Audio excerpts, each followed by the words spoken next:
जय हिंद, वंदे मातरम। साथियों, स्वागत है आप सभी का हमारे YouTube channel online teaching with Kaushal में। साथियों, आज की इस क्लास में मैं आप लोगों के लेके आया हूँ यूपी पुलिस कांस्टेबल का प्रैक्टिस सेट नंबर 11। तो साथियों, वीडियो को बिना स्किप के अंत तक जरूर देखें, क्योंकि आपको पता है आपको डेली हमारे चैनल पर प्रीवियस क्वेश्चन देखने को मिलते हैं, जो कि किसी भी बंदे एग्जाम के लिए बहुत ही इंपॉर्टेंट है। तो साथियों, सबसे पहले आज हम करेंगे अपने सामान्य ज्ञान के प्रश्न। और सामान्य ज्ञान के प्रश्न सबसे पहले करेंगे। साथियों, अगर आपने अभी तक मेरे चैनल को सब्सक्राइब नहीं किया है तो मेरे चैनल को जरूर सब्सक्राइब करें, ताकि आने वाला अगला वीडियो सबसे पहले आपके पास पहुंच सके। साथियों, अब हम करते हैं अपने सामान्य ज्ञान के प्रश्न। इसमें हमारा प्रश्न नंबर 1 क्या हो जाएगा, देखते हैं। इसमें अपना प्रश्न नंबर 1, गोलमेज सम्मेलन कहां पर आयोजित किए गए थे। गोलमेज सम्मेलन है, इनका आयोजन किस शहर में किया गया था? तो कहां किया गया था? लंदन में किया गया था। ऑप्शन नंबर डी हो जाएगा, इनका सम्मेलन लंदन में किया गया था। और कब किया गया था? पहला हुआ था 1930 को, 1930, 1931 और 1932। ऑप्शन नंबर ए डी हमारा बिल्कुल राइट आंसर होगा, लंदन में किए गए थे। इसके बाद हमारा अगला प्रश्न क्या है? प्रश्न नंबर 2, निम्न में लाल पाल बाल में किसका संबंध नहीं है? जो लाल बाल पाल है, इनका संबंध किससे नहीं है? तो देखो, लाल का मतलब है लाला लाजपत राय, पाल का मतलब है बिपिन चंद्र पाल, और वाल का मतलब है वाल गंगाधर तिलक। हो गए हमारे तीनों लोग, लाला लाजपत राय, बिपिन चंद्र पाल, वाल गंगाधर तिलक। तो इसमें किसका संबंध नहीं है? Gopal Krishna Gokhale. Option number D हमारा राइट आंसर होगा, गोपाल कृष्ण गोखले का संबंध नहीं है। अगला हमारा प्रश्न क्या है साथियों? प्रश्न नंबर 3, किस मुगल शासक ने हिंदुओं पर जजिया कर लगा दिया था? ऐसा कौन सा शासक है जिसने हिंदुओं पर जजिया कर अनिवार्य कर दिया था? तो कौन है? औरंगजेब। औरंगजेब एक ऐसा मुगल बादशाह था जिसने हिंदुओं पर जजिया कर लगा दिया था। अगला हमारा प्रश्न क्या है साथियों? प्रश्न नंबर 4, भारत का पहला शासक कौन सा था जिसने मोहम्मद गोरी को पराजित किया था? भारत का वह पहला शासक कौन सा है जिसने मोहम्मद गोरी को पराजित किया था? तो किसने किया था साथियों? बताइए, किसने किया था? तो किसने? भीम द्वितीय। किसने किया था? भीम द्वितीय ने किया था। भीम द्वितीय। देखो, पृथ्वीराज चौहान से पहले युद्ध में पृथ्वीराज चौहान जीत गए थे, लेकिन सेकेंड युद्ध में पृथ्वीराज चौहान को इसने मार दिया था। लेकिन उसके बाद भीम द्वितीय ने मोहम्मद गोरी को पराजित कर दिया था। इतना आपको याद रखना है।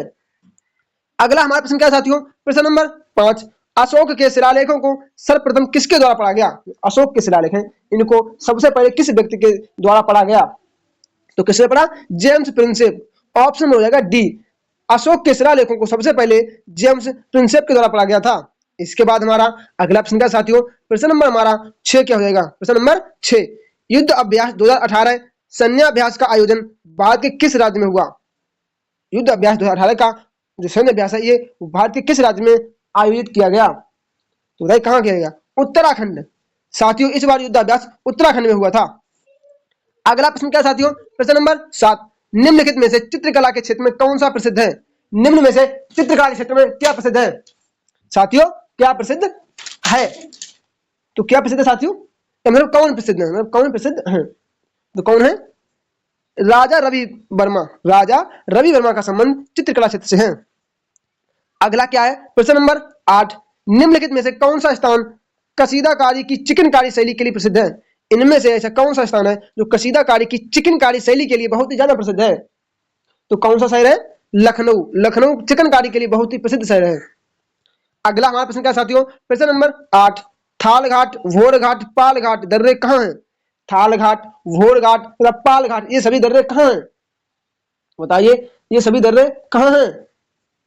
तो ये पश्चिमी घाट में पाए जाते हैं। ये पश्चिमी घाट में सभी दर्रे हैं। ठीक है साथियों। अगला हमारा प्रश्न क्या है? प्रश्न नंबर हो जाएगा हमारा 10, क्षेत्रफल की दृष्टि से भारत का विश्व में कौन सा स्थान है? विश्व में कौन सा स्थान है क्षेत्रफल की दृष्टि से? तो सही बताया, कौन सा? बताइए, कौन सा स्थान है? बताओ कौन सा है? छठा है, सातवां है, आठवां है, नौवां है? तो कौन सा है? देखो साथियों, पहले है रूस। क्या? पहले है रूस, फिर कनाडा, फिर चीन, फिर बताइए आप लोग ऐसे। तो इंडिया का कौन सी रैंक है? इंडिया के सातवां स्थान इंडिया का। ऑप्शन नंबर बी हमारा राइट आंसर रहेगा, सातवां। अगला क्या है? प्रश्न नंबर 11, निम्नलिखित में कौन सा कायांत्रित चट्टान है? इनमें से कौन सी एक कायांत्रित चट्टान है? तो कौन सी है? संगमरमर है। ऑप्शन हो जाएगा सी, संगमरमर। अगला हमारा प्रश्न क्या है साथियों? प्रश्न नंबर 12, आयोडीन की कमी से होने वाला रोग है। आयोडीन की कमी से होने वाला रोग कौन सा है? तो कौन सा है? घेंगा रोग आयोडीन की कमी से हो जाता है। घेंगा रोग ये गले का घेंगा रोग है। अगला प्रश्न क्या है साथियों, प्रश्न नंबर हो जाएगा हमारा 13। प्रश्न नंबर 13 हमारा क्या है, सौर मंडल में सबसे बड़ा ग्रह है, सौर मंडल में सबसे बड़ा ग्रह कौन सा है, तो कौन सा है, बृहस्पति। ऑप्शन नंबर हो जाएगा सी, सौर मंडल का सबसे बड़ा ग्रह बृहस्पति है। यह अपने अक्ष पर सबसे कम समय में चक्कर लगाता है, ये अपने अक्ष पर सबसे कम समय में चक्कर लगाता है तथा सूर्य से क्रम के अनुसार 5वें नंबर पर है, 5वें नंबर पर है।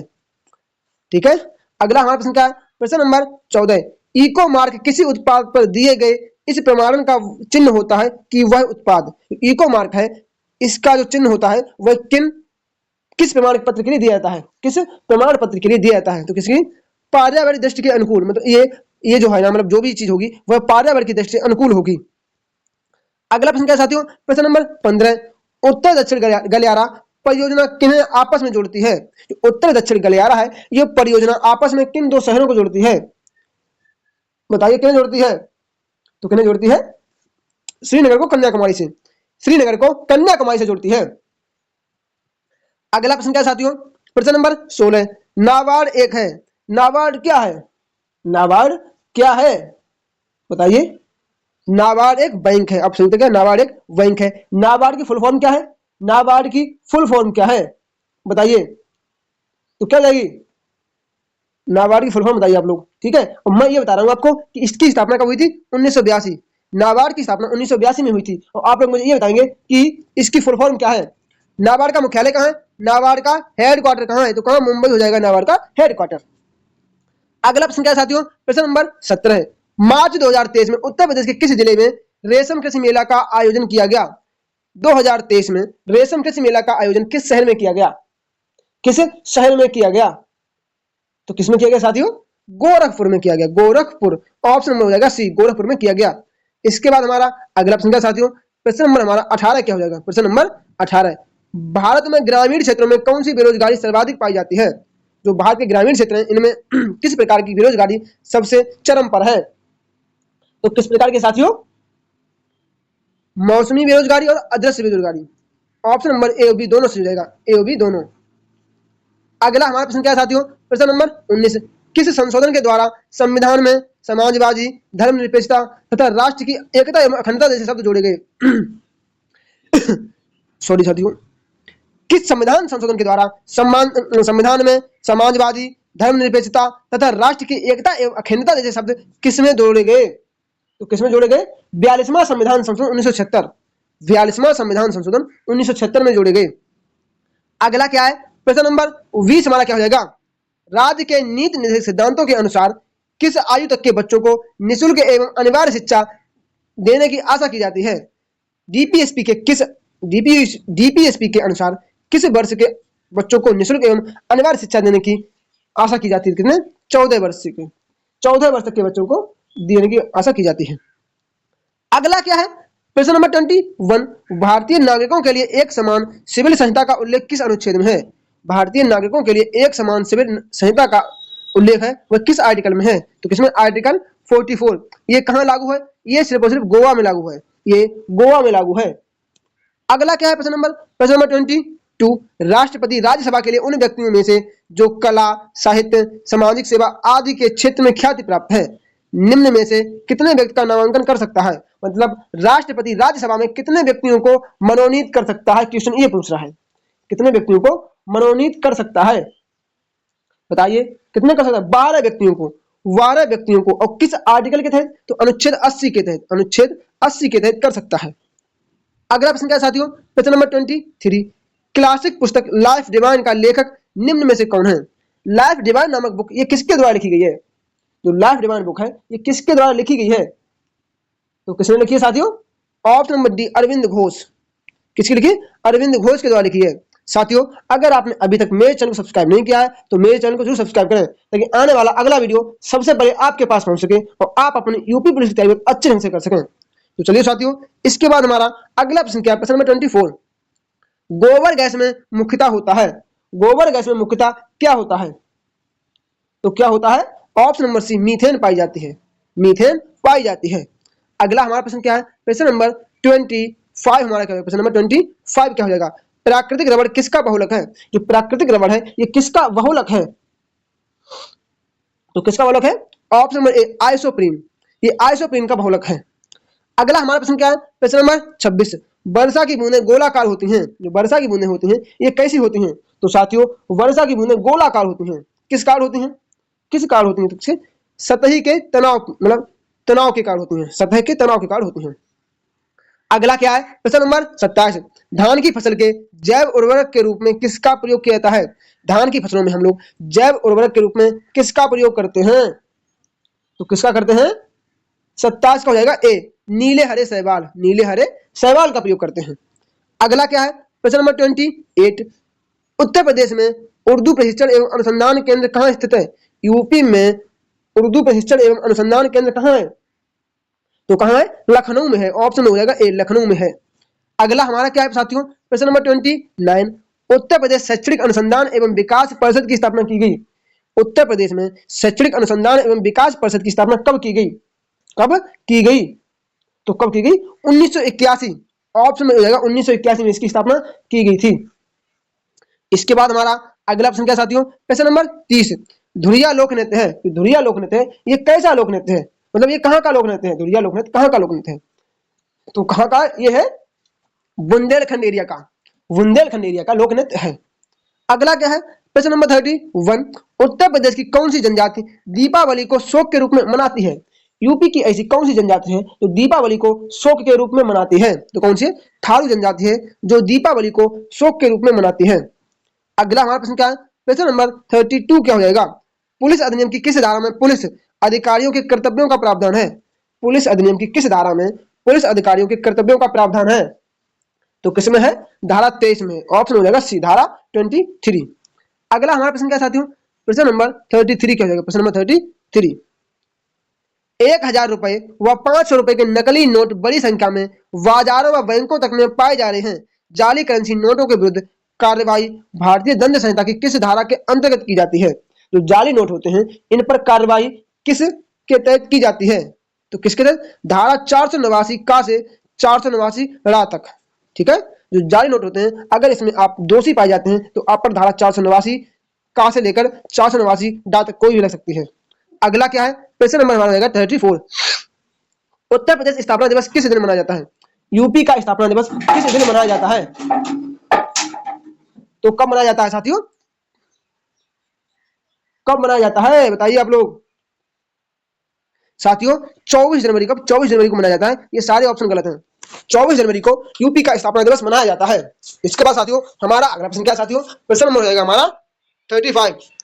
प्रश्न नंबर हमारा 35 क्या हो जाएगा? क्वेश्चन नंबर 35, वित्तीय वर्ष 2023-24 के लिए यूपी राज्य सरकार द्वारा कितने लाख करोड़ का बजट जारी किया गया? 2023 में से 2024 के लिए यूपी सरकार के द्वारा कितना बजट लॉन्च किया गया? तो कितना किया गया साथियों? 6.90 लाख। ठीक है, अगला क्या है, प्रश्न नंबर 36 हमारा क्या हो जाएगा, विश्व का सबसे बड़ा सोलर पार्क कहां स्थापित किया गया? विश्व का सबसे बड़ा सोलर पार्क कहां स्थापित किया गया? तो कहां किया गया? मोरक्को में किया गया। अगला क्या है, प्रश्न नंबर 37, विश्व व्यापार संगठन का मुख्यालय कहां है? विश्व व्यापार संगठन है, इसका मुख्यालय कहां है बताइए? तो कहां? जिनेवा हो जाएगा। अगला क्या है, प्रश्न नंबर हो जाएगा हमारा 38, केंद्रीय जूट प्रौद्योगिकी संस्थान कहां स्थित है? केंद्रीय जूट और प्रौद्योगिकी संस्थान ये कहां स्थित है? तो कहां है? कोलकाता में है। ऑप्शन में हो जाएगा कोलकाता। साथियों अगर आपने अभी भी मेरे चैनल को सब्सक्राइब नहीं किया है तो मेरे चैनल को जरूर सब्सक्राइब करें, लेकिन आने वाला अगला वीडियो सबसे पहले आपके पास पहुंच सके और आप अपने यूपी पुलिस तैयारी अच्छे ढंग से कर सकें। तो चलिए साथियों, इसके बाद हम लोग करेंगे अपने सामान्य हिंदी के प्रश्न। किसके? हम लोग अब करेंगे हिंदी के प्रश्न। इसमें हमारा पहला प्रश्न क्या हो जाएगा? प्रश्न नंबर 1, इनमें से कौन सा शब्द सही है? इनमें से कौन सा शब्द है जो बिल्कुल सही लिखा है? तो देखो ये भस्मीभूत गलत लिखा, ये भी गलत, ये भी गलत, तो भस्मीभूत ये सही लिखा, ऑप्शन नंबर बी। अगला क्या है, प्रश्न नंबर 40, याचिका का पर्यायवाची है, जो याचिका है इसका पर्यायवाची क्या हो जाएगा? तो क्या हो जाएगा? अभ्यर्थना हो जाएगा, ऑप्शन नंबर डी। अगला क्या है, प्रश्न नंबर 41, ऐसा लेख अथवा कहानियां जो हास्य रस से पूर्ण हो, ऐसे लेख या कहानियां जो हास्य रस के में पूर्ण हो उन्हें क्या कहते हैं? उन्हें क्या कहते हैं? तो क्या कहते हैं साथियों? प्रहसन कहते हैं, प्रहसन। प्रश्न नंबर हमारा सी हो जाएगा इसका answer, sorry option number C इसका राइट आंसर हो जाएगा। अगला प्रश्न क्या है साथियों? प्रश्न नंबर हो जाएगा हमारा 42, सिर से पैर तक सिर से पैर तक के लिए हमें बताना है एक शब्द। तो क्या जाएगा? अपाद मस्तक, अपाद मस्तक। अगला क्या है? 43, गवारू में किस प्रत्यय का प्रयोग हुआ है? जो गवारू है इसमें किस प्रत्यय का प्रयोग किया गया है? तो किसका किया गया? ऊ। ऑप्शन हो जाएगा बी, गांव धन ऊ, गवारू। अगला क्या है? क्वेश्चन नंबर हो जाएगा हमारा 44, बोली में कौन सा प्रत्यय है? जो बोली है इसमें कौन सा प्रत्यय है? तो कौन सा है? ई, बोल धन ई, बोल प्लस ई। अगला क्या है? 45, अत्यंत का संधि विच्छेद है, अत्यंत है इसका संधि विच्छेद क्या है? तो क्या? अति धन अंत, अति धन अंत हो जाएगा। अगला क्या है? क्वेश्चन नंबर हो जाएगा हमारा 46 क्या हो जाएगा? जगदीश शब्द में कौन सी संधि है? तो जगदीश है इसमें कौन सी संधि है? इसमें कौन सी संधि है 45 में? तो कौन सी है? एड़ संधि है, एड़ संधि हो जाएगी ऑप्शन नंबर डी। तो ऑप्शन नंबर डी हो जाएगा, सॉरी नहीं, व्यंजन संधि होगी। 46 में तो व्यंजन होगी, सॉरी व्यंजन होगी, व्यंजन होगी। इसका क्या होगा? जगत धन ईश, जगत धन ईश हो जाएगा। अगला क्या है? क्वेश्चन नंबर 47, मनोज किसका पर्यायवाची शब्द है? जो मनोज है ये किसका पर्यायवाची शब्द है? तो किसका है? कामदेव का है मनोज, सभी को पता है कामदेव कितना सरल है। अगला क्या? 48, हसाना क्रिया क्या है? जो हसाना क्रिया है ये कैसी क्रिया है? तो कैसी है? प्रेरणार्थ क्रिया, प्रेरणार्थ क्रिया है। अगला क्या है? क्वेश्चन नंबर 49, प्रेम सागर किस प्रकार का, सॉरी प्रेम सागर किस समास का उदाहरण है? तो किसका है? तत्पुरुष समास का, प्रेम का सागर, प्रेम का सागर। अगला क्या है? प्रश्न नंबर 50, मक्खी चूस में कौन सा समास है? तो मक्खी चूस है इसमें कौन सा समास है? तो कौन सा है? बहुव्रीहि समास, बहुव्रीहि समास हो जाएगा। अगला क्या है? प्रश्न नंबर 51, अद्धत शब्द का विपरीत शब्द सुनिए। तो अद्धत का विलोम बताना है। तो क्या हो जाएगा? अनहुत हो जाएगा ऑप्शन नंबर ए। अगला क्या है? 52, जो स्त्री सूर्य भी नहीं देख पाती, जो स्त्री सूर्य भी ना देख पाती उसके लिए हमें एक शब्द बताना है। तो क्या होगा? असूर्य पश्या, असूर्य पश्या। अगला क्या है? प्रश्न नंबर हो जाएगा हमारा 53, क्या हो जाएगा? 53 क्या हो जाएगा? निम्न में से किस शब्द में अयादि संधि है? इनमें से किस शब्द में अयादि संधि का प्रयोग किया गया है? तो किसमें? नायक में, नायक हो जाएगा। अगला क्या है? 54, मोहन कपड़े धोता है, मोहन कपड़े धोता है वाक्य में क्रिया है, मोहन कपड़े धोता है इस वाक्य में कौन सी क्रिया है? तो कौन सी है? सकर्मक क्रिया है, सकर्मक क्रिया है। ऑप्शन हो जाएगा बी। अगला क्या है? प्रश्न नंबर हो जाएगा हमारा 55, क्या हो जाएगा? प्रश्न नंबर 55 हमारा क्या हो जाएगा? निम्नलिखित वाक्य में नीचे 4 विकल्पों में दिए गए हैं, उनमें से एक विकल्प का उक्त वाक्य का शब्द रूप है, उसका चयन कीजिए। इसके बाद वे वापस लौट आए, इसका हमें शुद्ध रूप बताना है। इसके बाद वे वापस लौट आए, तो क्या हो जाएगा? इसके बाद वे लौट आए हो जाएगा ए, इसके बाद वे लौट आए। अगला क्या है? प्रश्न नंबर हमारा हो जाएगा 56, निम्नलिखित में से किनके नाम प्राय स्त्रीलिंग होते हैं? निम्न में से किनके नाम प्राय स्त्रीलिंग होते हैं? क्योंकि जितनी बोलियां हैं उनके नाम हमेशा और हमेशा स्त्रीलिंग ही होंगे। अगला क्या है? प्रश्न नंबर 57, आसन डोलना किस मुहावरे का अर्थ है? आसन डोलना ये किस मुहावरे का अर्थ है? तो किसका है? विचलित होना, विचलित होना। साथियों, अगर आपने अभी तक मेरे चैनल को सब्सक्राइब नहीं किया है तो मेरे चैनल को जरूर सब्सक्राइब करें, ताकि आने वाला अगला वीडियो सबसे पहले आपके पास पहुंच सके और आप अपने यूपी पुलिस की तैयारी अच्छे ढंग से कर सकें। तो चलिए साथियों, इसके बाद देखते हैं अपना प्रश्न नंबर 58। प्रश्न नंबर 58, निम्नलिखित में से कौन सा विपरीतक शब्द का युग्म सही नहीं है? मतलब कौन सा ऐसा युग्म है जो विलोम शब्दों का सही युग्म नहीं है? तो कौन सा है? ऑप्शन नंबर डी, अग्र का अंत, ये सही नहीं है। अग्र का अंत नहीं हो सकता, अग्र का पश्च होगा। अग्र का क्या होता? पश्च हो जाता। अगला क्या है? 59, नि उपसर्ग से बना शब्द है, नि उपसर्ग से बना शब्द कौन सा है? तो कौन सा है? निकम्मा, नि प्लस कम्मा हो जाएगा। अगला क्या है? प्रश्न नंबर हो जाएगा हमारा 60। प्रश्न नंबर हमारा 60 क्या हो जाएगा? जो नया ना हो, जो नया ना हो उसके लिए एक शब्द बताना है। तो क्या हो जाएगा? अनूतन, और जो नया हो उसके लिए नूतन। अगला क्या है? प्रश्न नंबर 61, जन्मांध शब्द में कौन सा समास है? जन्मांध शब्द है इसमें कौन सा समास है? तो कौन सा है? अपादान, जन्म से अंधा, जन्म से अंधा। अगला क्या है? 62, खीज किस शब्द का पर्यायवाची है? जो खीज है ये किस शब्द का पर्यायवाची है? तो किसका है? चिड़ना का है, चिड़ना। अगला क्या है? प्रश्न नंबर 63, निम्न में से किस शब्द का बहुवचन या प्रत्यय के प्रयोग से नहीं बनाया जा सकता है? इनमें से ऐसा कौन सा शब्द है जिसका प्रयोग हम मतलब जिसमें हम या प्रत्यय जोड़ दें तो वह बहुवचन नहीं होगा, वह बहुवचन नहीं होगा। तो कौन सा? किताब, किताब में नहीं होगा। अगला क्या है? प्रश्न नंबर 64, संज्ञा अथवा विशेषण से बनने वाली क्रिया क्या कहलाती है? संज्ञा अथवा विशेषण से बनने वाली क्रिया क्या कहलाती है? तो क्या कहलाती है? नाम धातु क्रिया, नाम धातु क्रिया कहलाती है। जैसे कि उदाहरण, गाली से गरियाना, वात से वतियाना। अगला क्या है? प्रश्न नंबर 65, यह आम मीठा है। इस वाक्य में मीठा कौन सा विशेषण है? मीठा कौन सा विशेषण है? तो कौन सा हो जाएगा? बी, सार्वनामिक विशेषण है। अगला क्या है? प्रश्न नंबर 66, कड़वाहट शब्द में कौन सा प्रत्यय है? जो कड़वाहट शब्द है इसमें किस प्रत्यय का प्रयोग किया गया है? तो किसका? आहट शब्द, कड़वाधन आहट, कड़वाधन आहट हो जाएगा, ऑप्शन नंबर सी। अगला हमारा प्रश्न क्या साथियों? प्रश्न नंबर 67 क्या हो जाएगा? निम्नलिखित प्रश्नों में से निम्न में से कौन सा शब्द वर्तनी शुद्ध है? इनमें से कौन सी वर्तनी बिल्कुल शुद्ध लिखी है? मतलब कौन सा वाल्मीकि बिल्कुल शुद्ध लिखा है? तो कौन सा लिखा है साथियों? ससुर का क्या हो जाएगा? ऑप्शन नंबर ए, वाल्मीकि, ये वाला बिल्कुल सही लिखा है। अगला क्या है? प्रश्न नंबर हो जाएगा हमारा 68, गौरव का विलोम होता है। गौरव का विलोम क्या हो जाएगा? गौरव का विलोम क्या हो जाएगा? तो क्या होगा? लाघव हो जाएगा, लाघव। अगला क्या है? 69, प्रत्यर्पण, प्रत्यर्पण शब्द में कौन सा उपसर्ग है? तो भाई कौन सा उपसर्ग है प्रत्यर्पण में? कौन सा है? बी, प्रति हो जाएगा। अगला क्या है? प्रश्न नंबर हमारा 70 क्या हो जाएगा? साथियों इसका आंसर आप सभी लोग मुझे मेरे कमेंट बॉक्स में कमेंट करके जरूर बताएंगे। तो आप लोग ये बताएंगे कि आज की ये क्लास आपको कैसी लगी है। साथियों एक बात बिल्कुल भी ना भूलें कि हमारे चैनल को सब्सक्राइब करना बिल्कुल भी ना भूलें। अगर आपको हमारे चैनल को सब्सक्राइब करना ही है तो आप एक बात हमेशा याद रखना कि आपको हमारे चैनल पर डेली प्रीवियस ईयर क्वेश्चन कराए जाएंगे। इसके लिए मैं आपसे यही निवेदन करूंगा कि हमारे चैनल को जरूर सब्सक्राइब करें ताकि आने वाला अगला वीडियो सबसे पहले आपके पास पहुंच सके। तो चलिए साथियों मिलते हैं अपनी अगली क्लास में, तब तक के लिए जय श्री राम, राधे राधे।